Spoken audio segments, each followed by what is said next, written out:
pada saat menjalankan tugas sebagai seorang mediator, saya juga pernah mengalami hal yang sangat luar biasa berat pada saat itu. Ini mas, gempa di Jogja, ya, terjadi gempa di Jogja yang notabene ibuku sudah sepuh, ibu dan ayah sudah sepuh dan cuma tinggal dengan adik saya, dimana semua pada dievakuasi dan saya nggak bisa lakukan apa-apa karena penerbangan ke Jogja nggak bisa kan waktu itu. Pokoknya yang di sini tuh very crowd, nangis yang ada bercucur air mata. At that time saya harus memandu sebuah talk show dengan waktu itu talk show-nya sama Ferry Purwo tentang bisnis orkestra.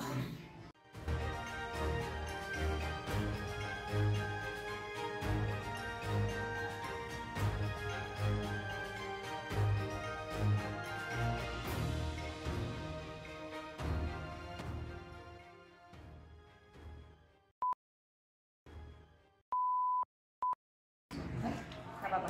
Sudah yo? Iya. Jadi nanti Mas tuh nyicip, boleh cerita, agak susah ya Mas, karena ini dia teks. Susah ya. Nah, ini sebentar, teks. Ya. Oh, ini bisa. Oke. Do you wanna see this one is paket family? Ya. Tuh, jadi daun pakainya. Nih ayamnya.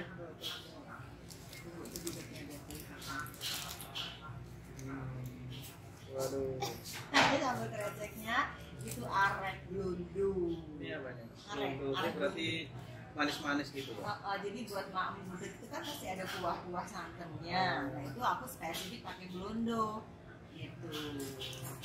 Ini all material aku ini dari Jogja ya mas. Oke. Ini mau Jowo ya, jadi ini ngomongnya bisa Jowo juga nggak apa-apa ya kan. Ini adalah Mau. Wes. Ini yang paling saya sambal suka. goreng krecek.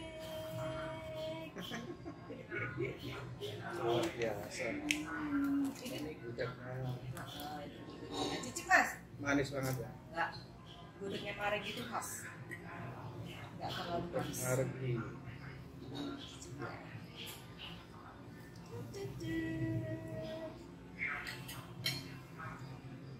Jos. Terus ini aku ada keripik singkong, pedes, daun jeruk. Nanti mamnya ditaruh di atasnya gudeg. Gitu ya. Gitu. Sebetulnya sih ini sekedar improvisasi sih, kalau di dunia nggak ada. Gitu.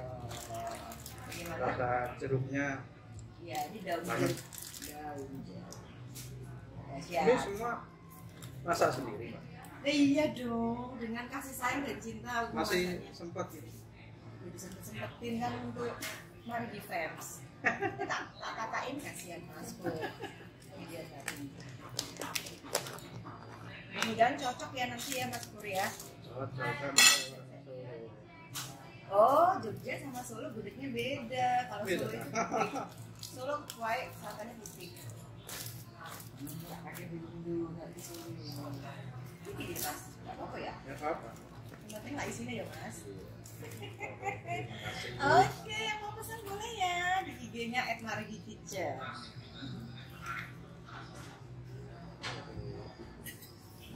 Saya dibawain satu paket Family, paket family. family ya. Buat 8 orang. Kalau teman-teman pengen Sok rumah gitu. order sendiri.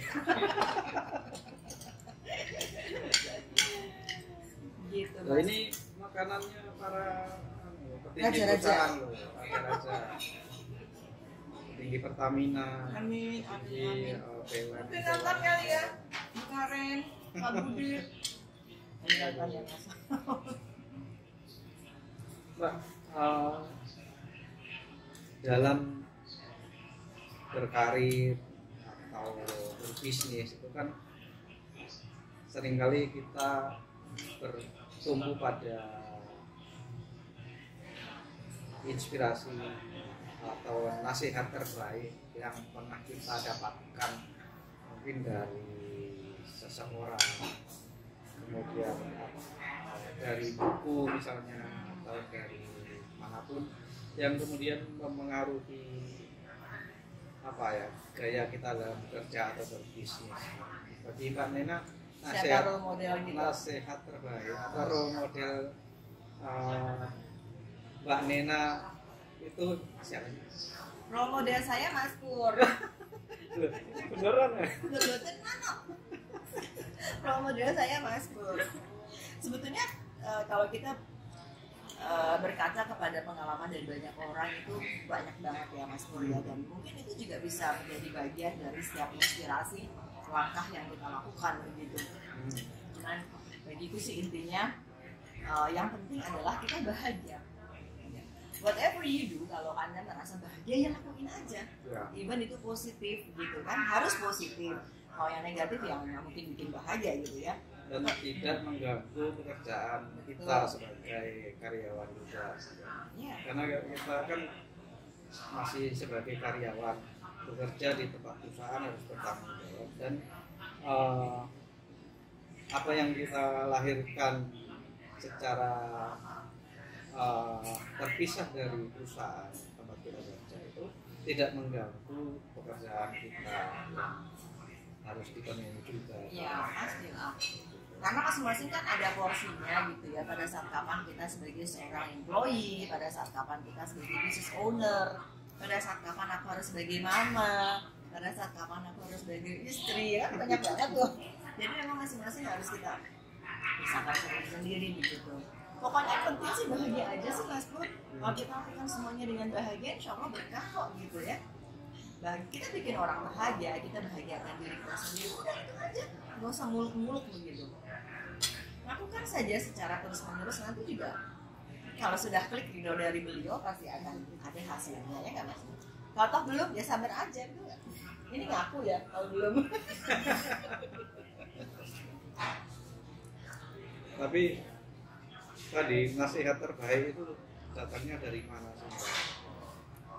Mempengaruhi karir dan bisnis Mbak Nena gitu. Sebetulnya orang yang paling inspiratif buat saya itu almarhum ayah saya.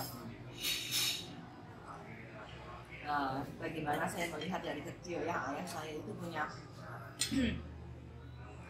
nasihat kudu kuat, kudu siap. Cuma 2 kata itu doang. Dan dalam bahasa Indonesia kudu kuat, kudu siap ya, harus kuat dan harus siap. Apapun itu. Yang ternyata itu bikin saya kuat. Apa aja gitu.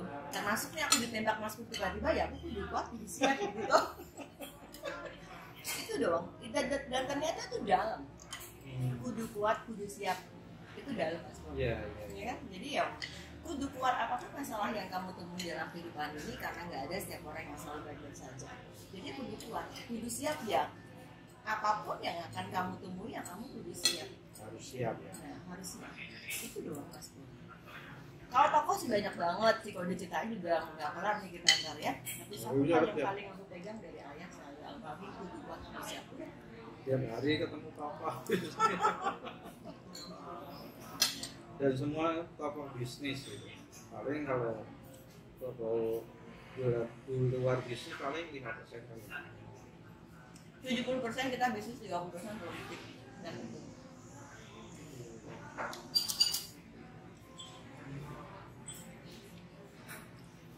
Selama berkarir atau berbisnis itu pernah nggak sih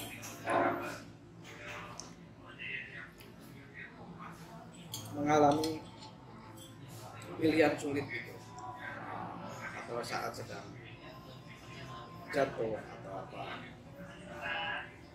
dan itu sangat sulit menemukan jalan keluar?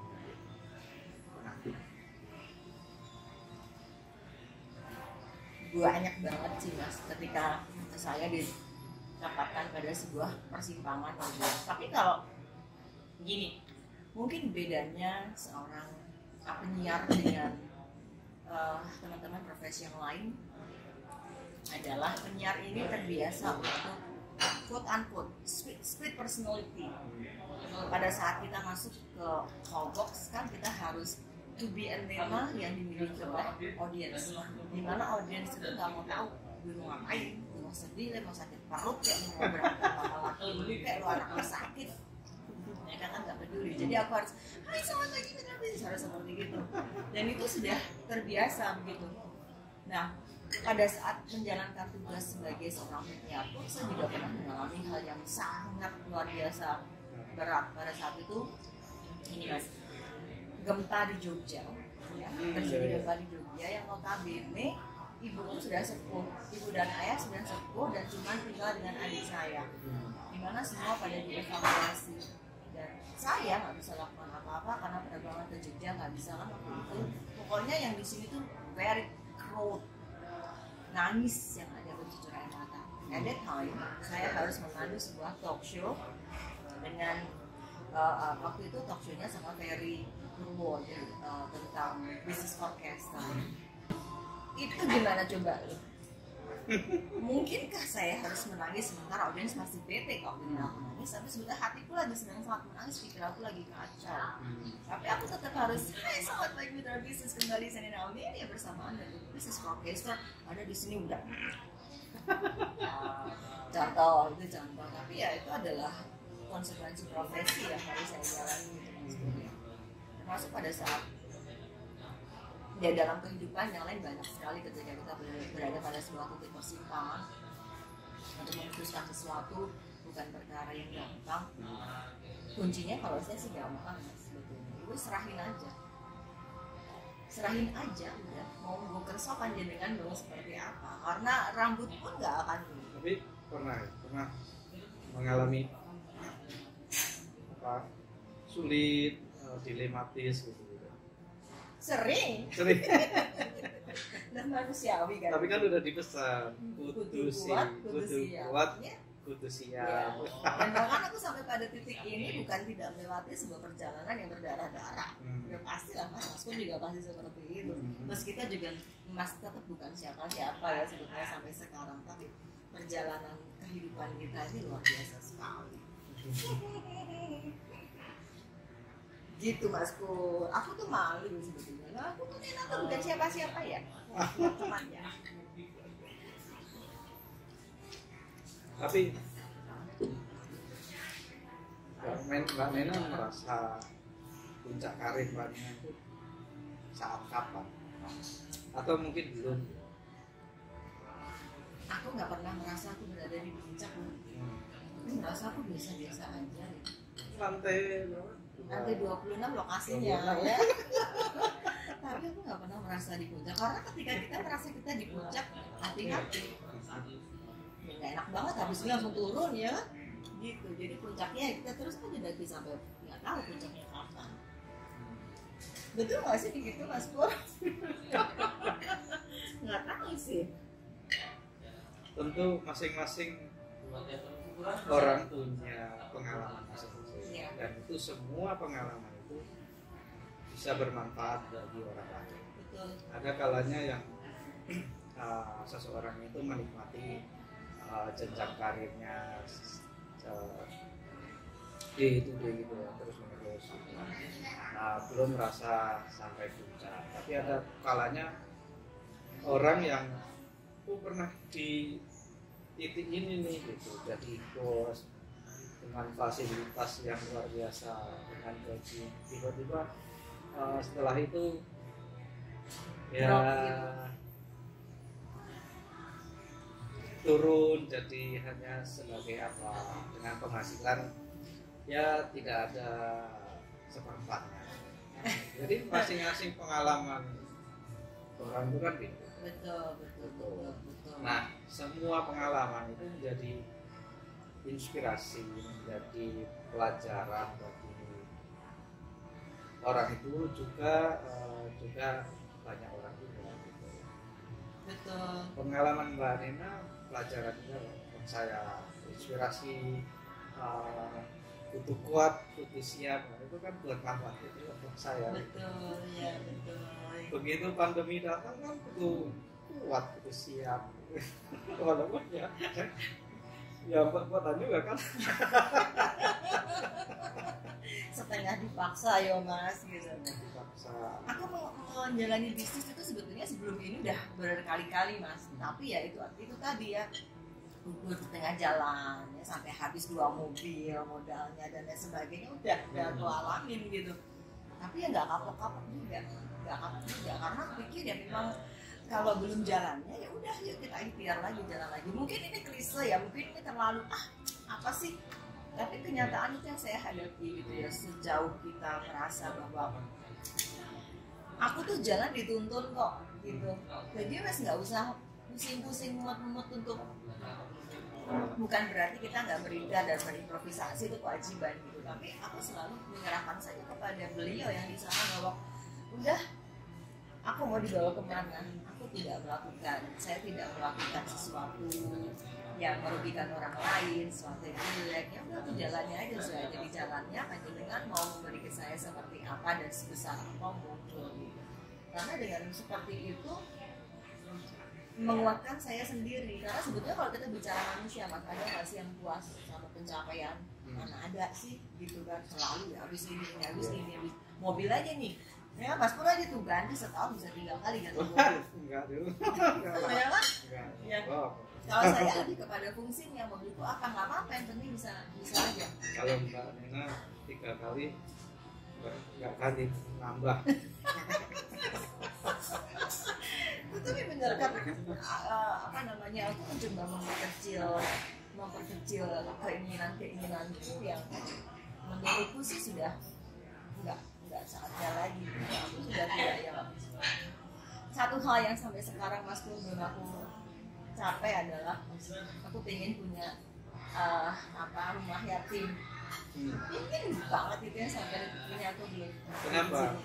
Pilihannya rumah yatim, rumah ibadah. Karena anak yatim, kalau kita memuliakan anak yatim gitu kan, dalam agama saya gitu ya, dengan anak yatim kan ini barokahnya luar biasa. Nggak tahu dari dulu saya pengen banget, tapi belum nyampe Mas Pur, ini gimana ya? Salah. Amin. Disegerakan. Amin ya. Habis kita ngobrol ini ada investor ya? Ada investor yang dengar obrolan kita. Oke, amin ya Allah, mudah-mudahan ibadah dan niat baik kita diijabah sama Gusti Allah ya. Saya juga pengen, jadi usia kan makin bertambah gitu. Saya tuh pengen, jadi kerjanya itu ya bagi duit kalau ada ya, belum cukup sekarang. Tadi aku tanya udah mau begini. Bagi duit ke pemulung, ke pengasal, ke orang yang bawa berubah gitu kan, bagi-bagi ya, atau mungkin makanan, bagi-bagi. Ya. Itu pengennya bahagia banget ya Mas kalau bisa gitu ya. Alhamdulillah sih Marigi setiap Jumat melakukan itu sih Mas. Ya kecil-kecil lah, sedikit-sedikit, tapi alhamdulillah rutin setiap Jumat gitu. Oh rasanya luar biasa nih Mas, lihat anak-anak itu ya, anak-anak kapis, anak-anak yatim pada makan yang nggak biasa mereka makan sehari-hari, itu senang banget gitu. Jadi sekarang kepuasan kita apalagi sih Mas, anak sudah ya kan, anak-anak sudah di jalannya ya gitu ya, meskipun kita tetap harus support biaya, tapi kan mereka sudah jelas. Sebenarnya ya ketemu dengan bisa berbagi dengan banyak orang. Jadi gimana, kita bikin rumah yatim aja gitu. Saya ketemu investor nih. Siapa tahu ya Mas ya. Cerita nanti banyak. Advice dari orang tua itu kemudian ditularkan nggak ke anak-anak? Betul, itu. Gimana Mbak Nena menularkan advice orang tua itu ke anak-anak saya ya? Ya termasuk beberapa sektor yang saya kerjakan di Margi Corporation ini sebetulnya adalah bagian dari kerja anak-anak saya gitu. Mereka masing-masing punya passion sendiri-sendiri ya. Jadi ya kayak Margi Production saya ini ya nantinya akan dikelola siapa dan lain sebagainya. Jadi anak-anak saya biasakan untuk ya kamu harus melakukan sesuatu. Ambil makan. Aku nggak bisa. Saya makan sendiri. jangan harap kamu bisa mendapatkan sesuatu sebelum kamu melakukan sesuatu. Itu prinsip saya sih. Jadi anak-anak sekarang kan memang ya dibanding aku ya memang sangat terfasilitasi ya dengan apapun gitu ya. Tapi saya tidak kemudian serta-merta seperti itu. Kalau kamu pengen beli sesuatu ya udah kamu sekarang online live jualan bajunya, dapat sebagian kamu tabung buat kamu pengen beli apa. Jadi nggak biar saya terus. Anakku juga udah kerja sih, yang pertama udah kerja sendiri, dia udah lulus kuliah, sekarang sudah sambil kuliah S2. Jadi host itu ya pernah jadi host juga kan? Iya, pernah jadi penyiar juga gitu kan. Sekarang dia udah kerja sambil kuliah S2. Yang kedua kuliah semester 4, yang ketiga baru mau masuk SMA. Ya sudah kita ikuti saja gitu Mas. Biasa. Enggak sih, biasa aja. Mas Pur ini aku bener-bener kalau lihat beliau nih, aduh rasanya. Waduh itu Tapi kelihatannya aja. kita nggak boleh sih sebetulnya ngiri dengan pencapaian orang lain ya, karena apa namanya porsi kita kan memang sudah ditakar. Jadi lu mau ngapain? Lu pengen jadi Raffi Ahmad?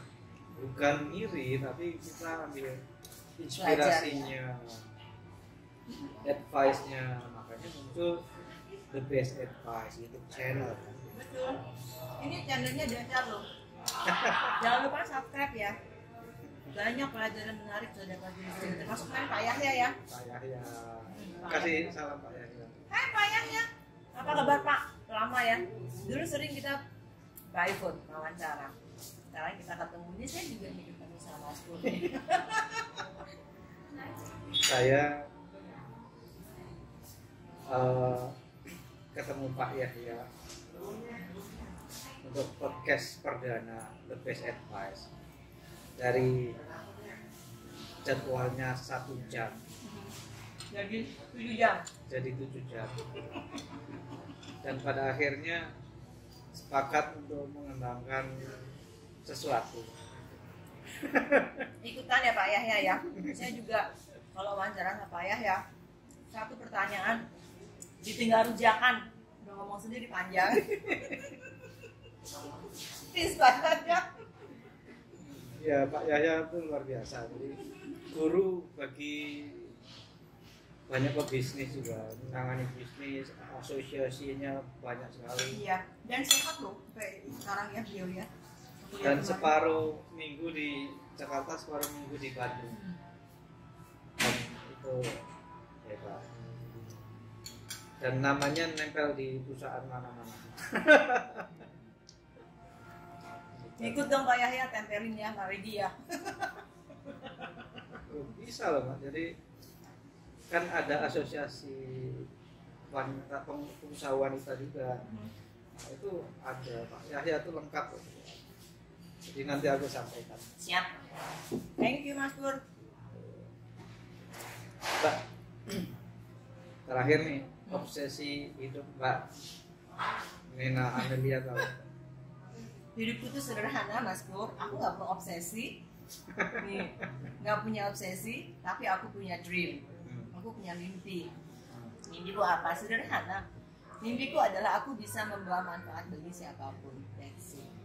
Gitu. Jadi misalnya teman-teman pengen sharing ya, masuk tuh butuh ilmu apa yang kira-kira saya mampu, just call ya, for free. Ini serius. Jadi aku udah. Oh iya, kan ada beberapa project yang sudah di-share kemana-mana tuh, dan saya lihat, dengerin tuh, saya nggak apa gitu. Ini suara Mbak Nena. Keren ya? Ya, betul. Jadi memang saya juga pegang untuk beberapa